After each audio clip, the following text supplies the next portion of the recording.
Hello, everyone, and welcome to today's session Incident Response Framework and Best Practices. I'm Shilpa Goswami, and I'll be your host for the day.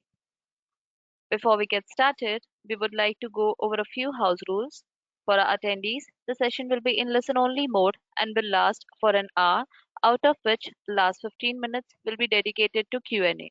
If you have any questions during the webinar to organizers or our speaker, use the Q&A window.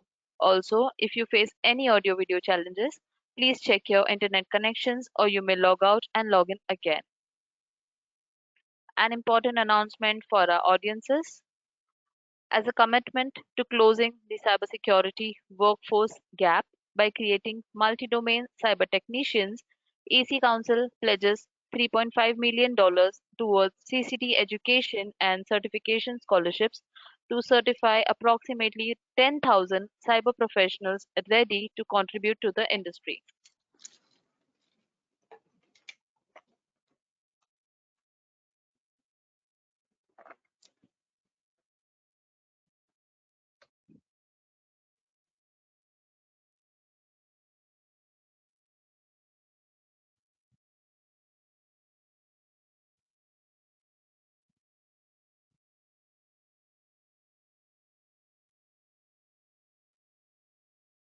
Did you know that you can be part of the lucrative cybersecurity industry?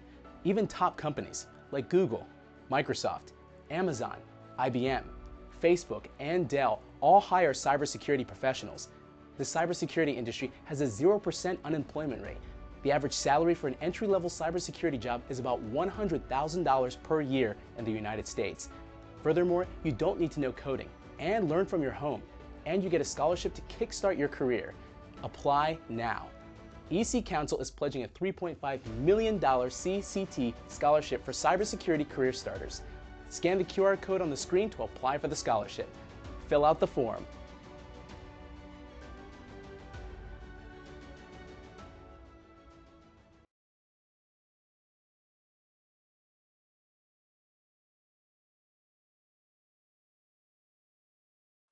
If you want to know more, kindly visit our website given in the chat section. We have initiated CPE credit certificates for our attendees. To qualify for, one attendees are required to attend the entire webinar and then send an email to cybertalks@ecouncil.org, after which our team will issue the CPE certificates. Also, we would like to announce our audiences about the special handouts. Take the screenshot of the running webinar and post in your social media, LinkedIn or Twitter, tagging EC Council and hashtag CyberTalk. We will share free handouts to our first 15 audiences. Now, without any further delay, I would hand over the mic to you, Edo. Thank you, Shilpa. Much appreciated. Good morning or afternoon, everyone, depending what side of the world you're in. My name is Eda Ribeiro. I lead our incident response forensics group here at TransUnion. Sorry, recent acquisition. Been doing this for near a decade now, and we focus on digital forensics, incident response, privacy compliance as a daily basis, primarily in the commercial, but also in the personal lines space. Pleased to have the opportunity to speak with you all today. And I hope you find lots of value in what we have to talk about. It's certainly a really big topic, much bigger than what time we have. So, some of the content will be, kind of a little bit higher level, and a bit more generalized than, not doing a deep dive TED Talk here. But there will be time for Q&A and possibly an opportunity for another session to go into actual details that will dive deeper into some of these concepts and topics as we discuss, IR frameworks and some of these best practices as seen from real world scenarios and our real world experience working on a global scale and handling cyber incidents day in and day out.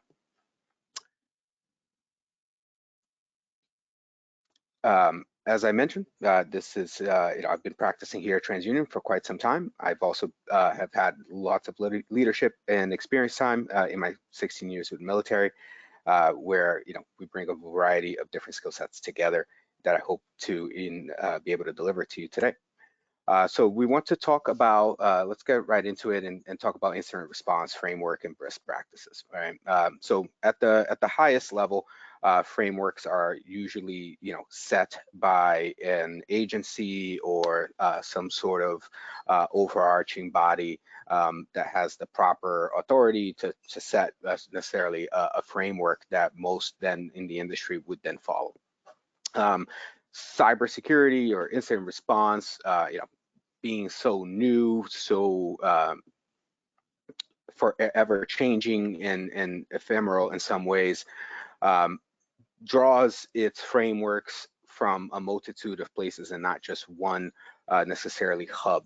However, at the highest level, one could say that the closest you get to a authoritative body would be the National Institute for Security Technology Standards, or NIST, as known. So a lot of what we are talking about today can be found in NIST 800 series, which is where NIST provides some framework guidance regarding incident response. Okay, so I wanted to give you that right from the beginning, so that way you have a place that you can go to and look at where some of this guidance could be found written in other, in deeper dive detail as well. So as you're going into your journey into cybersecurity, or enhancing the journey you're already in through your education that you're getting here at EC Council, I'm sure you've now are familiar with the idea, or very experienced now with the idea that incident response really puts together a lot of different processes, a lot of different considerations that a organization as a whole has to work together to accomplish. Cybersecurity is not something where a team should or can really handle it in isolation. So this is a variable lesson that I wanted to establish right from the beginning. For you to really be successful as an organization in deploying and maintaining a cybersecurity and incident response practice requires leadership and tactical teams to work hand in hand. Your SOC can't just be completely isolated from the rest of the company, and vice versa. And if you're a smaller entity, which I also want to make sure to cover during this this talk we're having here today, I don't want to speak only to the large enterprises. A lot of you will find yourselves, working in small to medium-sized entities, or possibly starting your own practices, and you may be working in the SME space. And in that space, it will be the MSSP, or the managed security service provider, or even a mom and pop IT entity that will be to be responsible for advising its clients on these IR response practices, and having those difficult conversations with the business on how to implement and maintain these features. Okay, so I wanted to also, throughout the conversation, I'll be highlighting topics that are not just big org, but stuff that are important considerations for the smaller SME space as well. So this is a 4-stage breakdown at its most generalized and simplified thought process as far as IR frameworks, right? You need to start with preparation, or as in the field we often call peacetime or pre-breach. Those are probably going to be the most common, different ways of saying the preparation phase. That phase is critical, as what happens in preparation will have a trickle-down effect through the rest of the IR framework. Okay, and from then on, it'll roll into detection, analysis, containment, eradication, recovery, and post-incident activity. So we're going to focus now on every single one of these topics as we go through the rest of our time today. In the preparation phase, the most important thing is planning, right? This is before something bad has occurred, before an incident has occurred or a breach, okay? You see me use these words sometimes interchangeably, but I do want to be very clear that as you go into quote unquote the real world, you will find that what we, the more technical folks, will call a breach, right? Some level of unauthorized access into a network, cloud infrastructure, or something that's hosted, paid for, or owned by the client. Um, that is not necessarily equate to a incident where certain types of information are now leaked or exfiltrated or stolen, which then makes the incident into a privacy breach. So when you go into the everyday professional realm, you will find a distinction. And the word breach is often used for the latter. Essentially when certain types of data are compromised. And so here I'm going to try to give you, again, very real world based as we go through everything. So you will hear me talk about incidents and you will hear me talk about breaches, okay? And so know that there's a difference between the two. But in the beginning of it all starts with a plan. And your IR plan should essentially be a somewhat of a Bible for the leadership when it comes to dealing with cyber concerns and response in the event of a myriad of different issues, from the very obvious ones that every business needs to protect to even the more speculative ones that you may not foresee coming. So you need to try to really make an IR plan robust and holistic, so it's covering all assets of your security. So the IR plan, these are things that should be created internally, but often you will find that you will need external support as well. So it's not uncommon for you to see a law firm or breach counsel or someone in that position to have involvement in businesses as they write and create their IR plan. Same thing with internal security resources, and sometimes even external security resources, depending on the business. Again, as I mentioned, in the SME space, you may not have any IT internal, or you may have one or two InfoSec folks that are wearing multiple hats. And this is where there's benefits, tremendous benefits really, in bringing in an MSSP in an advisory capacity to help understand the different facets of what should be in an IR plan.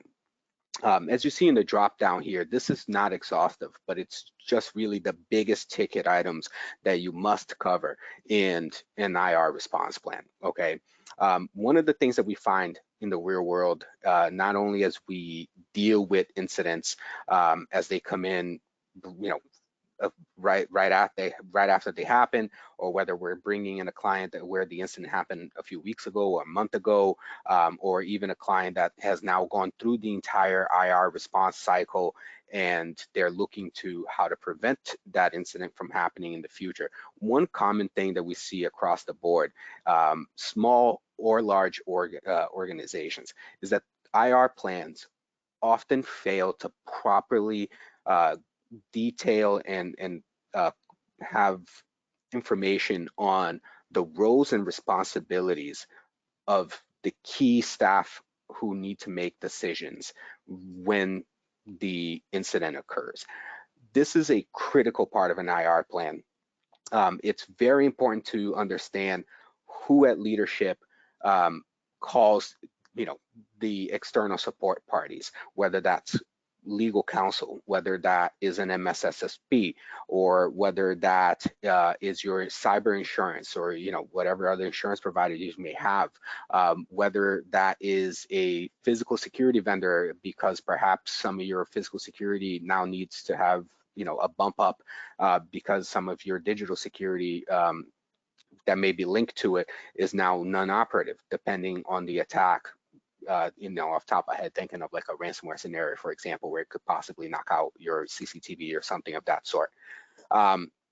So it must be known and be flushed out in the plan in detail.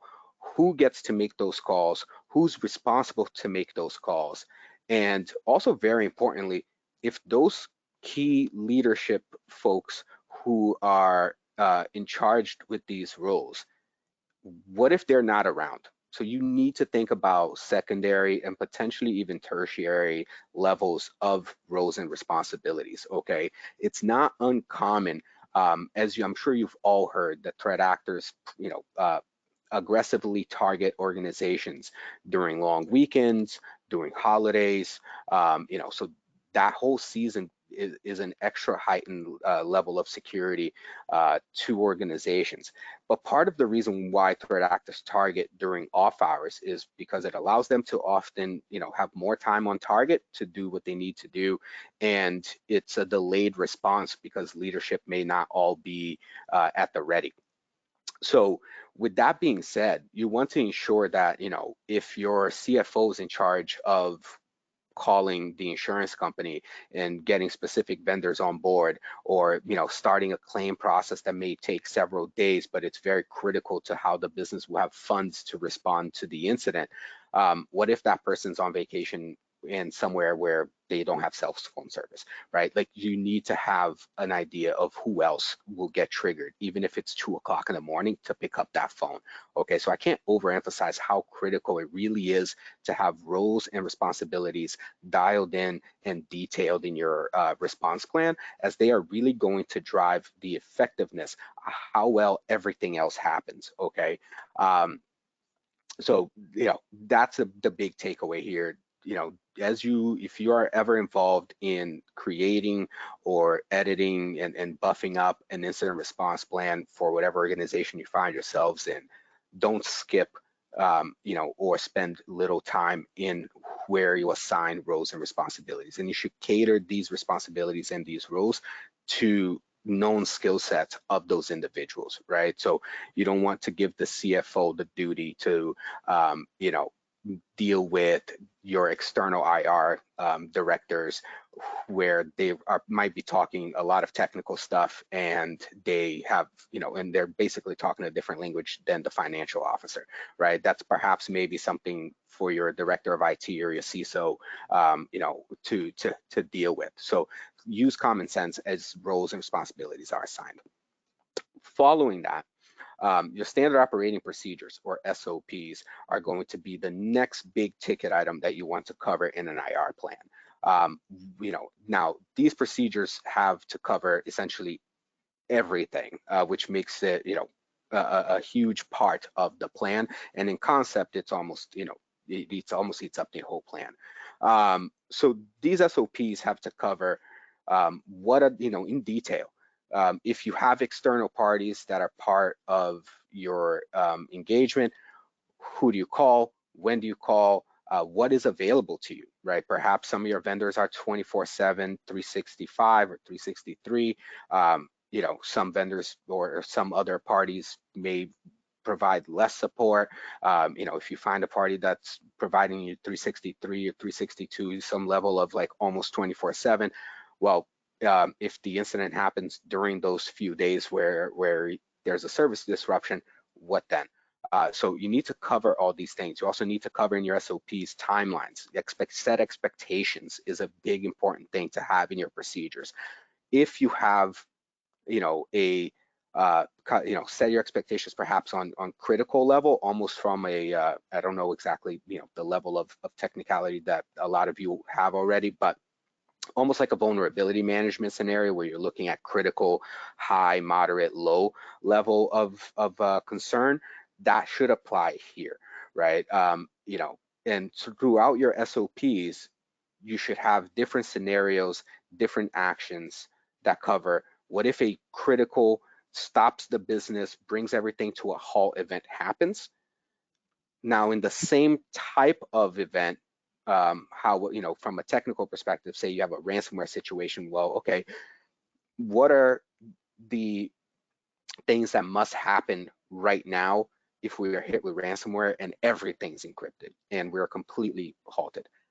What are the things that must happen if production is halted, but sales can operate and admin can operate. And then, what happens if production is happening, but you lost the ability to, take in new orders, or you lost the ability to track inventory, depending what, obviously industry you're in. But you get the point here, right? Draft your standard operating procedures to match the level of severity per types of risks that you can identify now that you may be exposed to ahead of the incident actually happening. The next thing to really consider as well is, unfortunately, funding. That's always going to be something that you will all deal with. And external support, okay, vendors. Most organizations, and we can confidently say this, are not able to handle an incident 100% on their own. And even at the largest organizations, more often than not, even if they could pull all the resources to try to handle an incident 100% on their own, there's a lot of value in having external support. Not only because, this is a team that's not going to be under fire, they can look at the situation in a bit more calm or objective, through a more objective lens. They may have resources that are dedicated to a specific type of issue that you're trying to cure that are more robust than your internal resources. And then there's also an issue of, especially for the large organizations, of validation, verification of what has occurred. There's a situation here that revolves around trust, and so when you're dealing with a large, sometimes public company or organization, it's often incredibly important that they have third-party support that's coming in, who will be able to objectively provide findings and reports that are separate from the internal parties and what the work product that the internal teams are providing, because those reports will signal to the world and to compliance agencies that there was no possibility that the company is potentially omitting something or skipped, or forgot to do something throughout the IR process. So sometimes having third parties will become critical. One of those third parties, which is becoming more and more part of everyday incident response, is legal counsel. And that's because of privacy considerations. Most organizations nowadays find themselves in a position where, whether it's the HR data you host or perhaps customer type information that you host, that compliance burdens are front and center at the time of an incident. Of course, other industries, depending what industry you're in, you already have tons of other compliance burdens that you have to mitigate, whether it's Sarbanes-Oxley or GIBLA or the state notification type laws or state cyber frameworks. A lot of states, not just California now with their CCPA, but lots of states are implementing similar consumer data privacy regulations. Therefore, you have to have in your IR plan what is applicable to you from a regulatory perspective, what is applicable to your organization, who do you have to notify right away. Some states may put a burden that you have to notify an attorney general's office or contact the FBI or something of that sort if there is an incident. So all these things need to be detailed in your IR plan. And it needs to go through the rest of these considerations that we put through here. Is this this compliance and privacy support, is this a vendor? Is this done in-house? Who's in charge of calling in and engaging those parties? Okay, do you already have a retainer with them? Okay, if you don't have a retainer, is this something that you're taking through, that you have to have a vendor appointed by a cyber insurance? These are all things that you have to take into consideration as you draft your IR plan. And then finally, one of the big ticket considerations is also PR, right? And I know probably some of you are not thinking about that from a technical perspective, But I do want to bring this up here. It is incredibly important, especially nowadays in the world of ransomware, to have the optics, to have the PR considerations and concerns as part of your IR plan.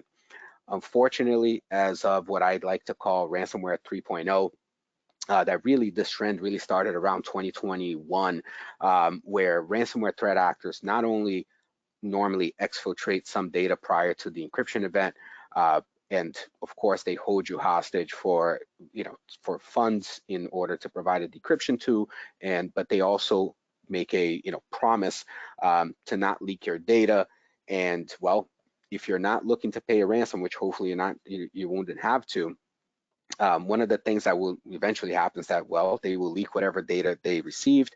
But now, as of this kind of 2021 timeline, they engage in a smear campaign.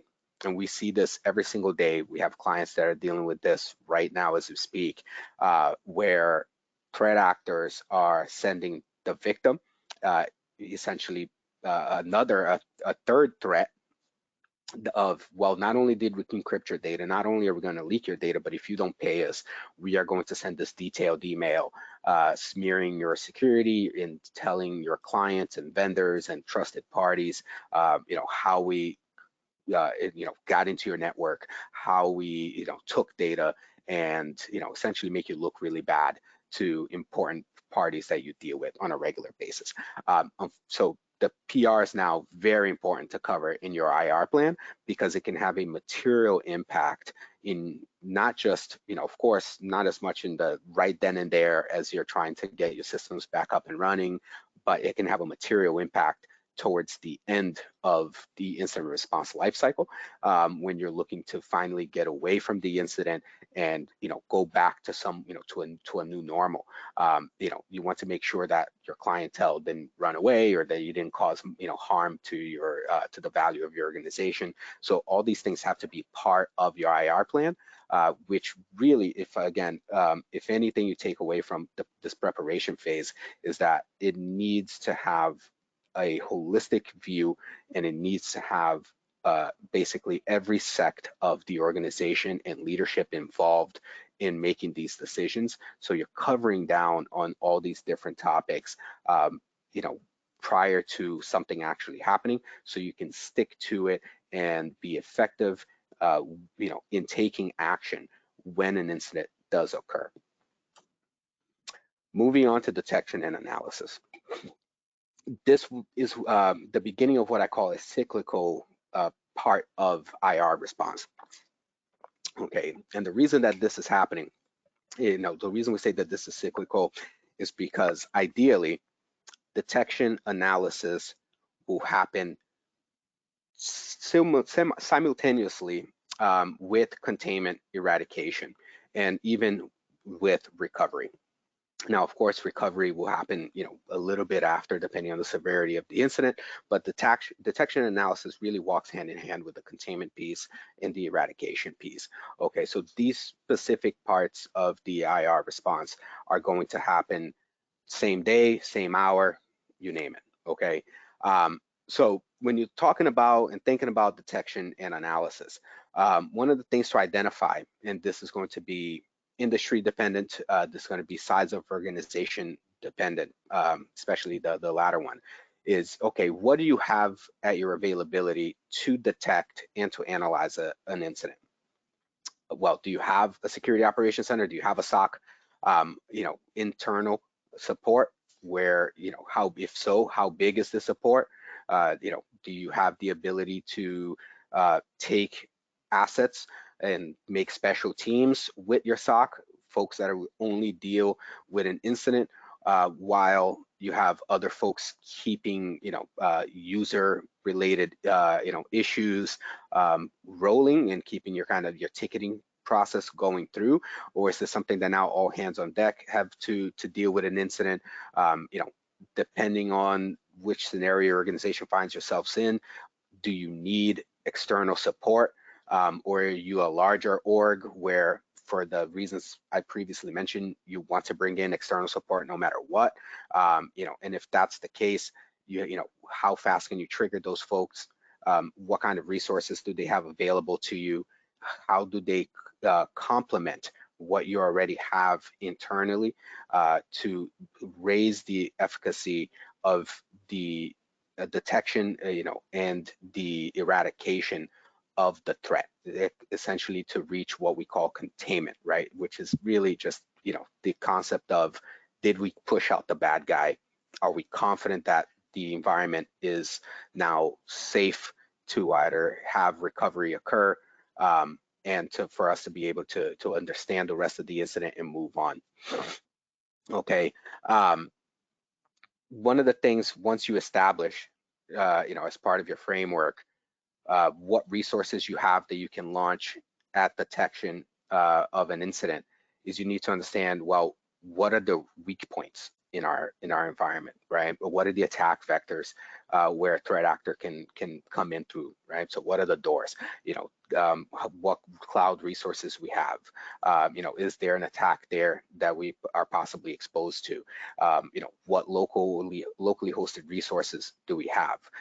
Are there legacy protocols in place? A lot of you, if you're not already, working in info security capacity, you will find that many organizations have to unfortunately run legacy solutions because of, maybe they can't afford to upgrade, or perhaps the business they're in doesn't even have an ability to upgrade. So they're using 5, 10, sometimes year-old software that then requires, operating systems to remain old, which now creates a vulnerability management potential nightmare. So you need to think about these things as you draft your plan, as you consider the overall security of your organization. Now, once you understand what the attack vectors are, that will also allow you to start objectively checking each one of these vectors when you do have suspicion of an incident, or you have confirmation of an incident. So these are also going to be your go-to places, right? So if you're starting to, if you have users complaining that, an email that their thread that they were talking to a client or a trusted party out of nowhere, started to act weird, or they're not getting responses, you should know, okay, are we running an on-prem exchange, or are we, running email on the cloud? And if so, what are the likely attack vectors? And these things should guide what to do next. Okay, so having a very keen understanding of what doors you have open will help you guide your team through to actually identifying what is wrong, so you can then fix it. Now, when it comes to fixing, you have to understand, okay, what solutions are available to us, right? Some fixes can be done manually. Some fixes have to be done, somewhat automatically, where you're, through policy that's being issued throughout the network, you name it. There's going to be a bunch of different things that are going to happen here.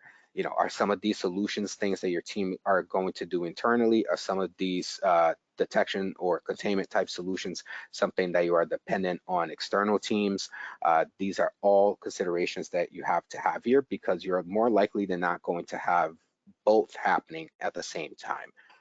Unless you're in a pretty large org, as I mentioned, where you have a quite robust SOC environment. And even then, you may have that SOC broken into many special teams that are dealing with malware analysis, reverse engineering of something, containment in itself, or data, evidence preservation for forensics.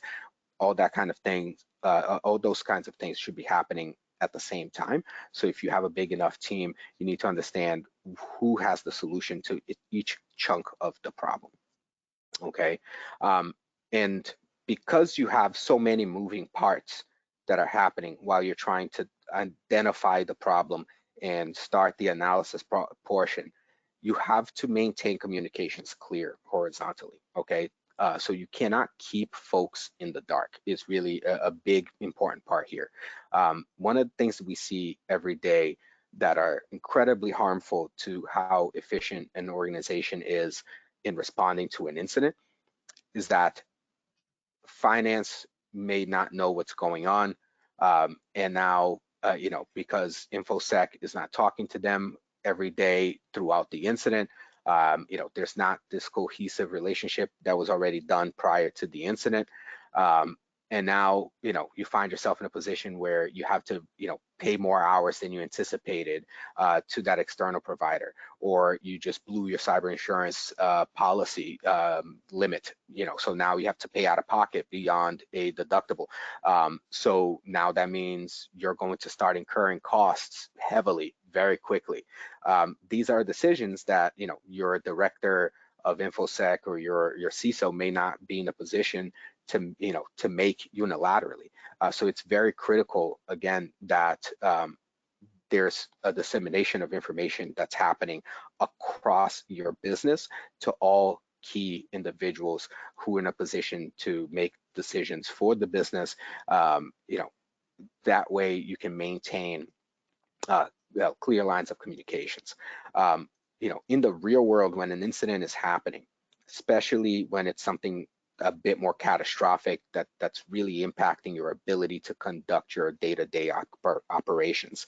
One thing I would say is that you should be ready to, as an InfoSec person, even if you are just a SOC analyst, you should be ready to possibly have to present findings and actions taken, essentially what efforts you've been going through, to not only the next person above you in your organization, your direct report, your chain of command, however you want to call it, but you may also need to be ready to get on daily calls with executive team members and other decision makers, because some of the work that you will be doing will be critical for them to get details on, so they can then understand best what decisions they need to make that will be for the health of the organization. Okay, so it's very clear to communicate, very important here to communicate clearly.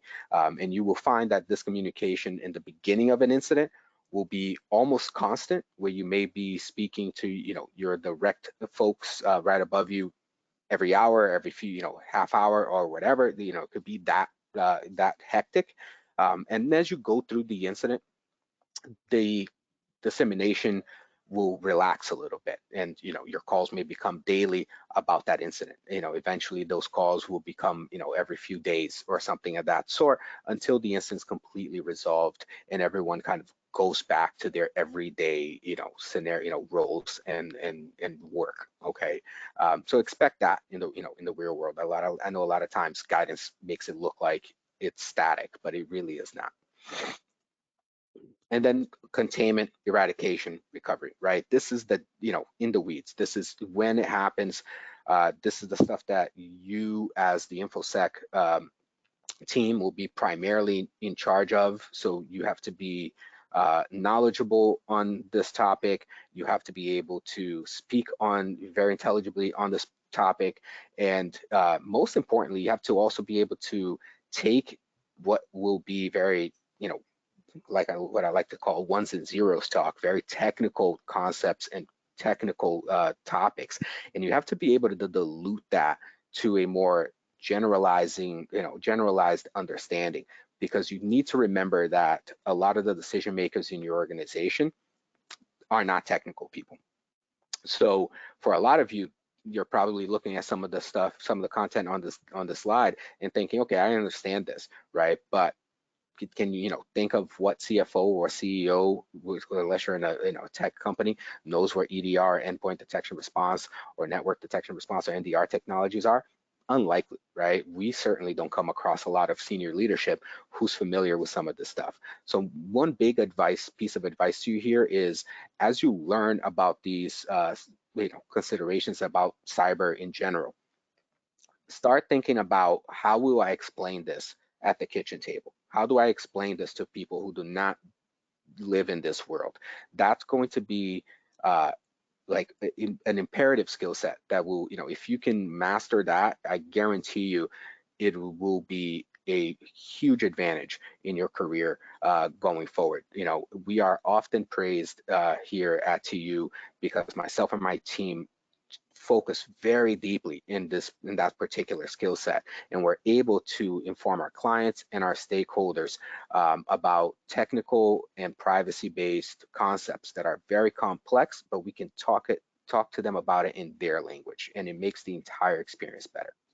Okay, so again, in the real world, when it comes to containment, eradication of a threat, you're either going to do it manually because perhaps you don't have the EDR, the NDR budget, perhaps you don't have an MSSP if you're, again, a smaller to medium-sized business. So you are going to be the one out there, stopping scheduled tasks or killing PowerShell or something that may be going on, wrong in a node in your network.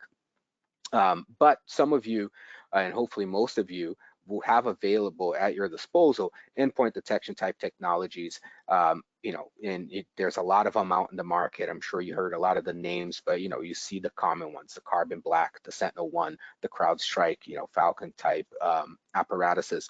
And these solutions, as long as you have them deployed in your network effectively, or if you're able to deploy them in your client network, if you're providing this as a service, they are going to allow you to find that obfuscated code. They're going to allow you to find that specific string of tasks that are kicking off and achieving persistence for the threat actor. They're going to help you in quarantining and deleting malware and deleting some of these other techniques that the threat actor put in place to achieve their goals. Okay, so they're going to be quite huge. And when you go into the real world, you will find that containment and eradication are primarily done nowadays through the use of these EDR technologies. One of the things I didn't want to ignore here was also what we call the scorched earth strategy. Essentially, that's just to wipe every system and rebuild. It's not an uncommon practice. A lot of companies will do that as a matter of regaining trust and fidelity on their systems. Small businesses will often do this because they don't have the resources to erect new systems or to clean up the systems in an effective way. So it's not something that should be just casted aside. It is a real strategy that should be considered, but it should only be considered when you take it into account along with the concept of evidence preservation. For the vast majority of businesses and organizations out there, you absolutely have to conduct a forensic investigation after an incident. So scorched earth may be an effective way to just kind of wipe and rebuild everything and know that your systems are clean and rebuild from backups and all that good stuff. But if that happens before evidence preservation, you may have now just created a massive privacy and compliance risk for your organization. So always take into account that you have to preserve evidence for forensics before you go pushing any sort of harsh remediation techniques such as wiping or sometimes even extensive use of EDR. Okay, a lot of these solutions can't talk today. A lot of these solutions, they leave behind a large digital footprint, and they can cause log spoliation and all sorts of other issues that will complicate your ability to probe a system after the fact. Okay, now once you've done the forensics, you identified everything that happened, you've gone through your compliance, you've talked to government, you talked to whoever it is that you need to talk to, you perhaps even had to notify individuals if data was exposed, and you've gone through this entire process, you find yourself in recovery. And this is where you get the looking glass, right? This is where you get the power of hindsight, right? So you want to, as you go through the eradication, the forensics, the recovery kind of phase, you want to take snippets of information about the incident, whether it's your IOCs or your CVEs, whether were other attack vectors that didn't comply with Mitra, but you think that perhaps were used, right? You want to take all sorts of information about the incident, but then also conduct of folks. How well did you and your team adhere to that IR policy, that IR response plan that you created? Was the plan really useful? Was it not so useful? So you want to bring all this incident data and put it together so you can use it in this post-incident phase. As I mentioned, I'm in the military, and in the military, we have a thing that we call after action reviews, or AARs for short. Some of you are quite familiar with that, I'm sure. This is a fantastic thing that the military has always done, that I bring to everywhere I go with me, and it should definitely be part of your framework, and it's certainly recommended by NIST and really any other framework entity out there. You want to take your time after an incident to go over that incident data, to go over, okay, what happened in detail? What happened before the incident? What were we doing when the incident hit? What happened then? Who did this? Who did what? Who performed, as we hoped for? Who, perhaps didn't? Who shined? Who picked up slack? All these things should be addressed. Where could we have done better, right? This session, this AAR, if done properly, can really be a powerful tool that'll help you mitigate and eradicate risk, going forward after an incident, so you can put yourself in a better security posture, so to where you can hopefully keep from having that same incident again, or at least, really making yourself a harder target against that particular attack vector. Okay, once you go through this session, now it's time to do the final rebuild, right? Now it's time to update your SOP and your incident response plan. Now it's time to maybe change roles and responsibilities because you figured, what, this person would have been better doing this, or, this person had too much on their plate. These are the times now to make these changes. So ideally, you can then practice and test that IR plan, which should be part of your proactive, peacetime security. That way, it's you're not waiting for the next incident to see if the changes and the updates you made were the right ones. Okay. One concept that you also need to take into account is evidence retention. Depending on your organization's line of business, you may be mandated by law to retain information about the incident for X number of years. So that could be 3, 5, 7, 11, even I've seen. So these are things you want to take into account. What information about the incident do you have to retain? Do you just have to keep a report from, internal resources and perhaps your external vendors, for X amount of time? Do you have to maintain copies of malware, or any sort of binary that you found during the investigation?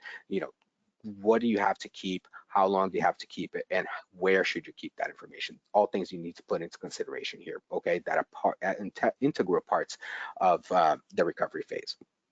And then the privacy considerations make a comeback here, right? Are we done talking to, to the government, if you have to? Did you end up having to notify individuals? How did that process go? Are you, getting a lot of calls? Do you need call center support? Because perhaps your internal call handling apparatus might not be able to handle the traffic. All things that you need to put into the recovery phase, okay? And they're gonna go hand in hand, whether you're notifying individuals, individually, whether you're sending notification letters, notification emails. I'm sure all of you by now have received some sort of notification letter or email about, a company having a cyber incident or a breach event at that point, really. Or are you in a position where you have to do public notice? That changes the entire landscape of notification and reporting obligations. Depending where you are, if you're in a global organization, you may be dealing with different regulators, right? Not just US entities. In the US, we have a lot of different regulators, right? So depending what kind of business you're in, you might be talking to the FTC, the SEC, who just handed out some new rules. You may be talking to attorney general's offices. You may be talking to the FBI. If you do business in Canada, you may be talking to the Privacy Commission there. If you do business in England or somewhere in the UK, you may be talking to their version of the ICO, and so on and so forth. Okay, so this whole part can get quite complicated. But it must be addressed as a usually close to a final part of recovering and dealing with the incident. And that's basically it. I know this was a lot of content. Like I said at the very beginning of this, we could have made this hours long. We tried to give you as much detail and as much information as possible that you can take with you, and give you things to think about, things to consider. I want to thank you for your time. It's incredibly appreciated. And now I want to make some time. We want to make some time for questions. So if you want to drop questions into the chat, please do.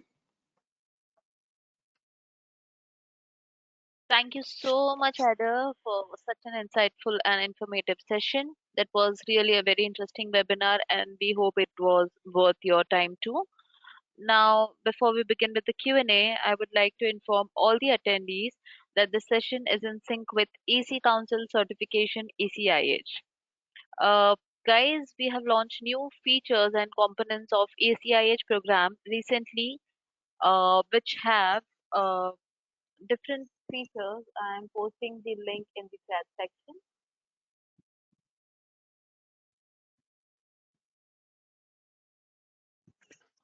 So, these features have different latest and collections of different covers.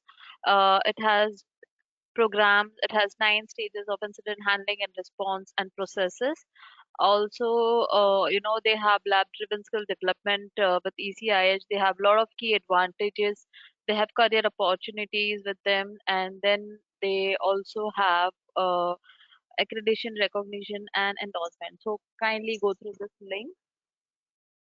Also, Ada, shall we start with the Q&A?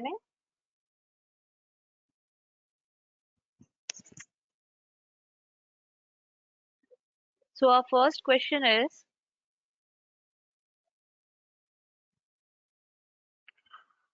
is there any specific framework to be followed for cybersecurity incident response like NIST or COBIT, etc. by Dattatreya Patnaik?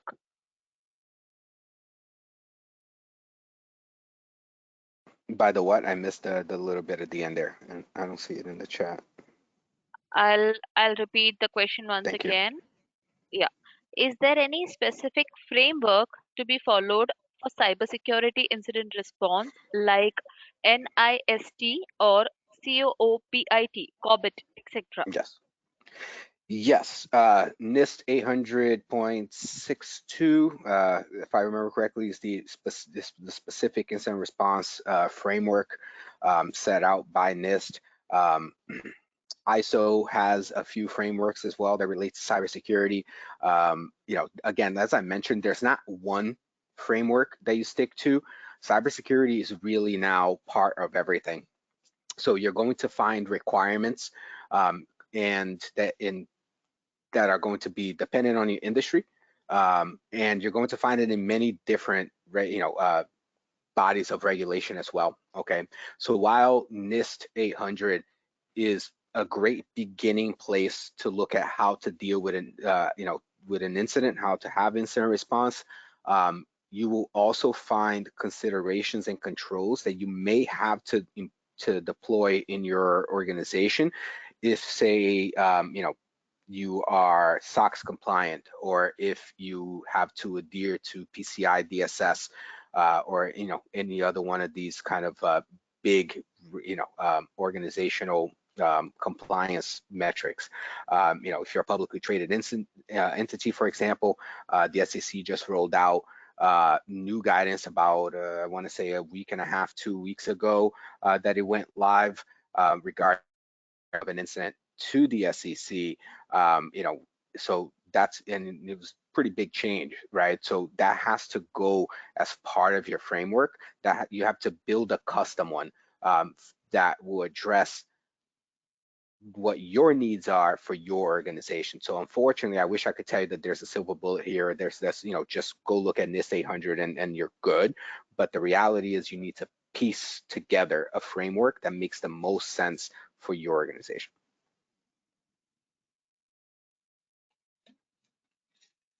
Thank you so much, Ada, for answering that question.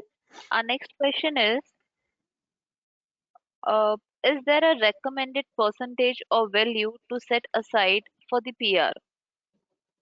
Oh, no, I wish. Unfortunately,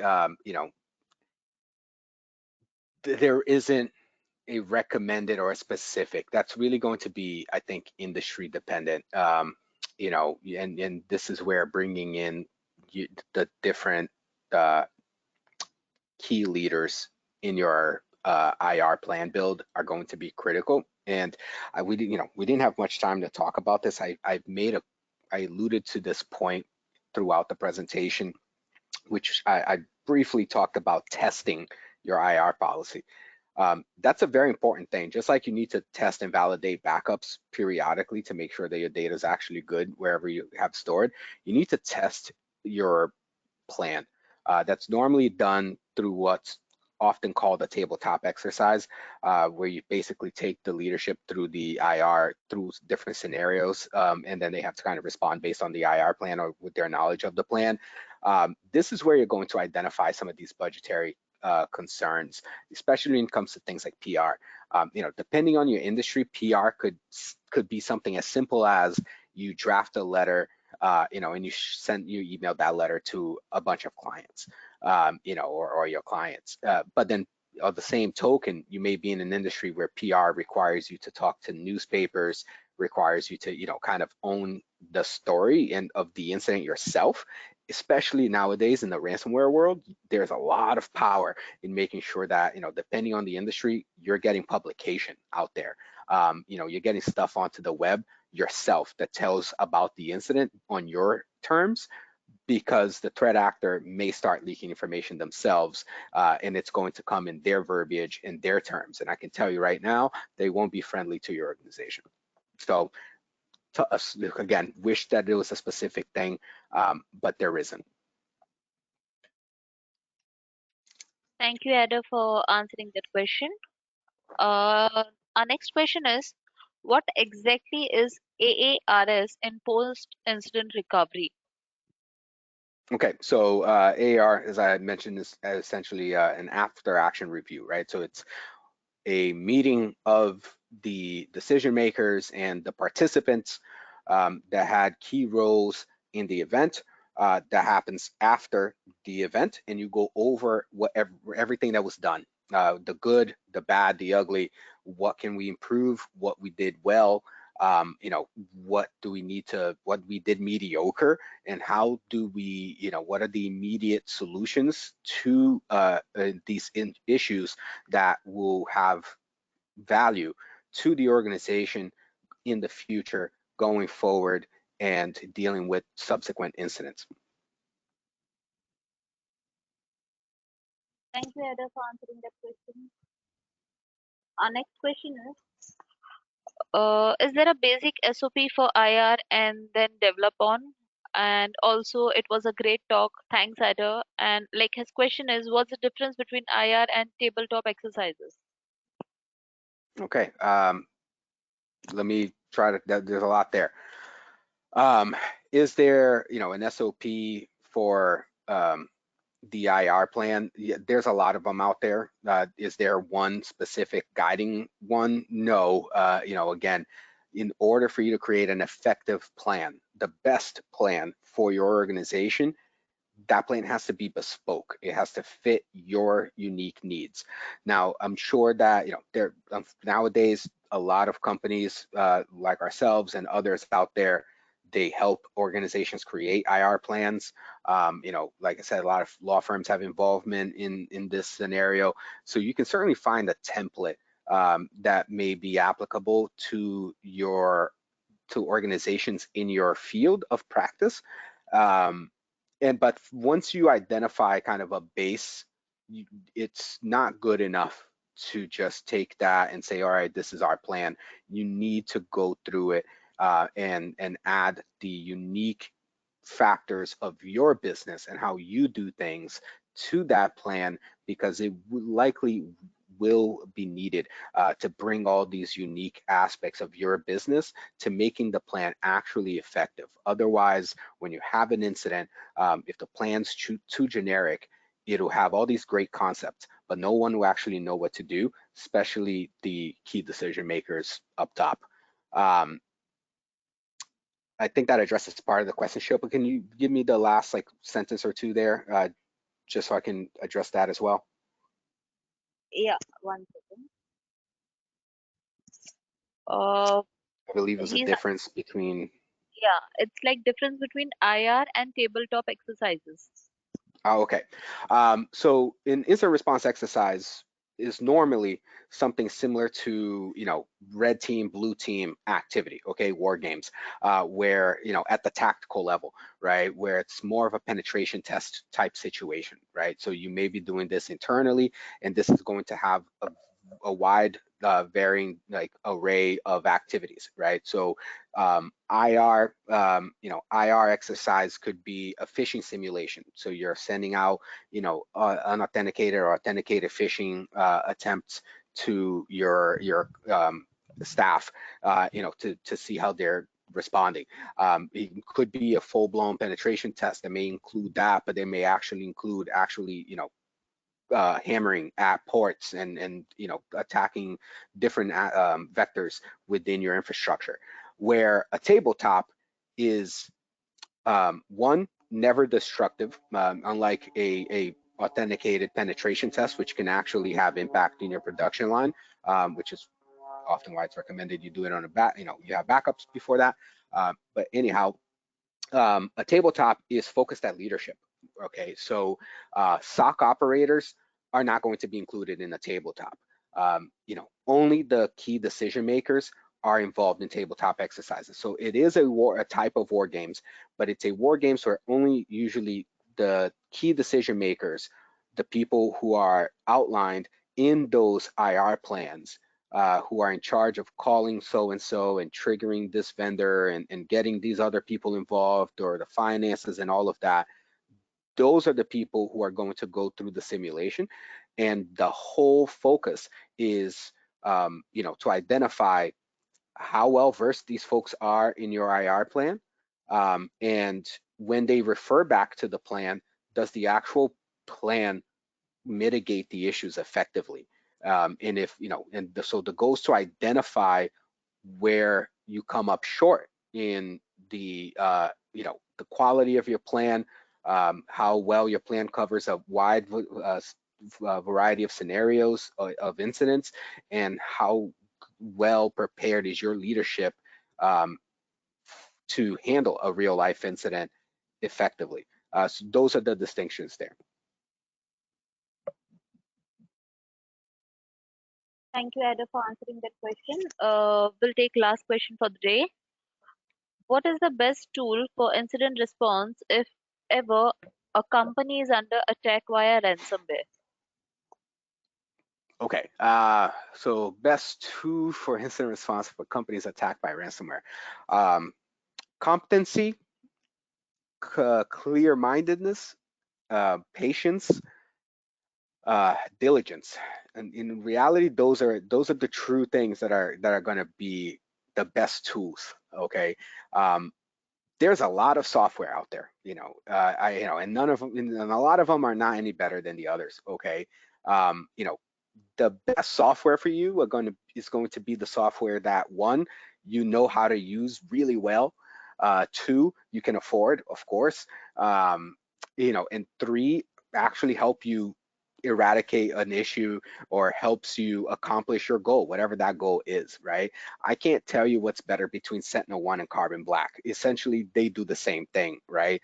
But I can tell you, if you have Carbon Black deployed on 100% of the nodes on your network, and your organization A and organization B has this Carbon Black or any other type of EDR solution, for example, deployed on 80% of their solutions, of their nodes, well, the company A is going to be in the better position, right? That's going to be a better tool for company A, but it's not because the tool itself is better. It's because you have it where, you have it deployed properly. Same thing for any of these solutions. Company A could have Carbon Black fully deployed on 100% of their nodes, and they could have all the right settings turned on all the right alerts, all the right quarantine protocols, all the right behavior analysis tools turned on. Company B may have it on 100% of their nodes, but they may not be using their configuration to the best of their advantage. And that will make company A in a better position, so that would be the better tool. When it comes to solutions, when it comes to technical solutions, and software especially, you're going to find that you're going to mostly live and die because of configuration. Configuration, I can't overemphasize how important configuration is, not only of your security solutions, but just your overall software stack, okay?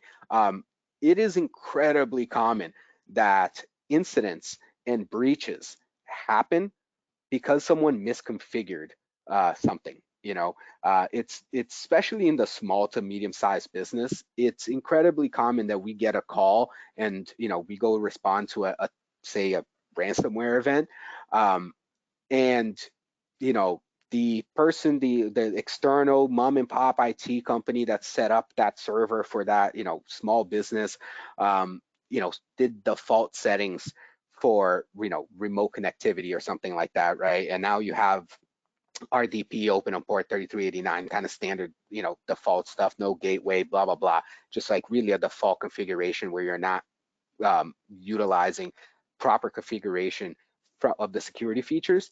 And that became an open door that the threat actor was easily able to overcome and then launch a catastrophic encryption event on the entire network. That happens every day. So configuration is going to be your friend. It's not, you're going to find that a lot of the solutions out there are equally good.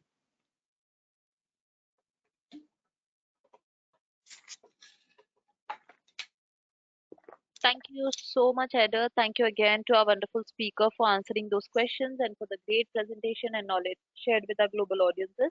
It was a pleasure to have you with us, and we are looking for more and more sessions with you, Eder. Before we conclude the webinar, would you please like to give a small message to our audiences, please? Sure. Thank you all for your time. It's truly appreciated. Brings me great joy to be able to bring this information to you, and provide this information as you go forth into your path within cybersecurity.